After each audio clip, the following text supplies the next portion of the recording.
Hello, my name is Crystal Chibu and I'm your Hope Catalyst. Today I am going to be talking to you about how to manage grief in the workplace. And if you're yet to subscribe to my channel, please make sure that you click the subscribe button and don't forget to turn on the notification button so you do not miss anything at all.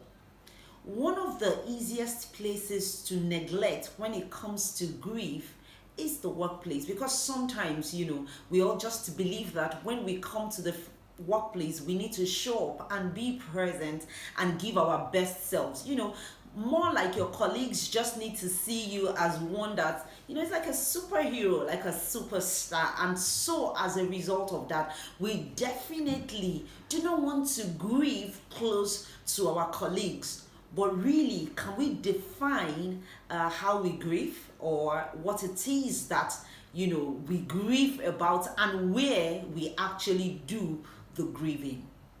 Loss is across different elements of things. So usually a lot of people think that when you think grief is just about someone dying. And so while that is the most evident thing that people see, which is basically that you lose a loved one or someone died, it's not the only type of thing that we grieve on, or that you think of when it comes to loss. It can be the loss of faith, it can be the loss of a relationship, it can be any type of loss at all. And definitely when it comes to losses, the right thing to do is take some time to actually grieve about the loss.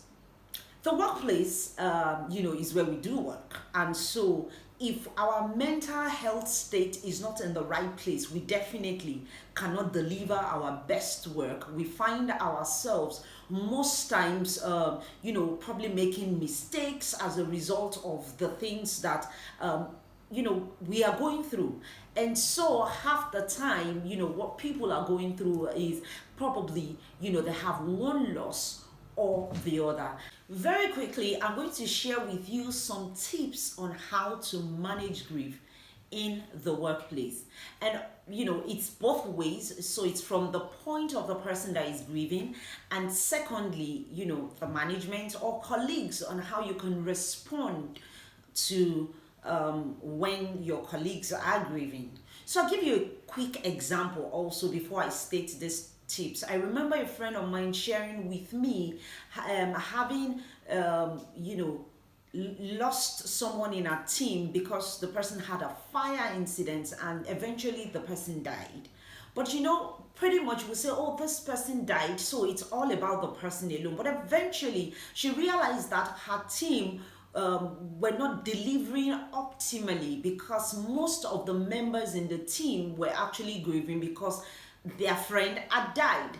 And a lot of the other people in top management basically did not even realize how much this affected the rest of the team members, but they just really saw that they were not delivering. They were missing their deadlines, they were not keeping to their commitments. And then at some point, really what happened was she had to do a little bit of digging deep, and then realized how the rest of the members of the team had been impacted, and then she started trying to see how to get them help. So the first thing that you need to do, if really you're grieving about something, is you want to talk to the management about what has happened to you. Especially if I think of a place like Nigeria, where we keep everything hush hush and we don't talk about it. One of the most untalked about events and losses that people go through is miscarriage. So you'll see people that probably were pregnant, and nobody really knows about it because it's in the early stage, and probably they had a miscarriage and they just wink through it like nothing really happened to them. And then what happens is they have to deal with it on a day-to-day basis. And as a woman, I know how it can also be that you're thinking about, oh, I would have given birth to my child at this time if this, and this really goes on ahead to affect their work. So you want to communicate, you want to share what's going on with HR, why you have human resource, is that you're able to, talk through, and then, they can understand. Sometimes you might need to even take some time off should you have this kind of incidents. That will really, really help you to be able to then come back to work and then be able to continue the work that you're doing. So the first thing is you want to talk to HR about it. You want to communicate. There is nothing like over communicating when it comes to when you're going through a grieving experience. Remember also, when we have something that we are joyful about, or something happens to us that we're excited about, we all go all over the place and try to tell the whole world.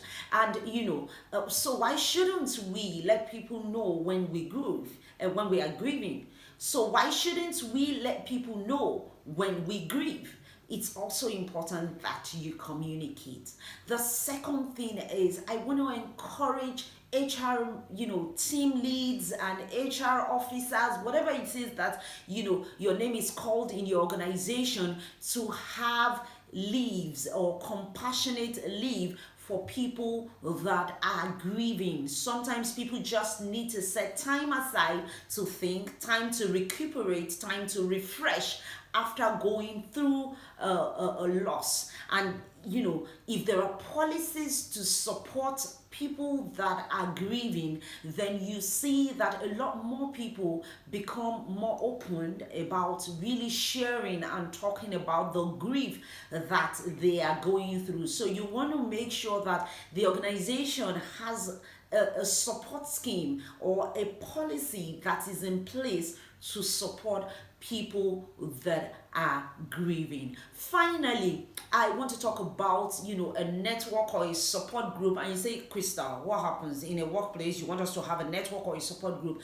No, not necessarily a support group or a network like that. But one of the things that really affects people that are grieving is isolation. So you don't want to keep them, away from everybody and say, they probably need time to think or time to take care of themselves. Yes, why they need to refresh and recuperate, they need people around them. They need a community that they can trust, that they can, lean on should there be a need to do this. So it's important also that you're looking out for someone in your organization that is grieving, and you can just be that shoulder that they can rest on, or someone that they can talk with. You don't want to leave them to themselves, because really isolation does not work with grief. I hope that some of these tips will help you to see how to manage grief in the workplace, and it will also help you to help someone else to go through this hard time that they might be going through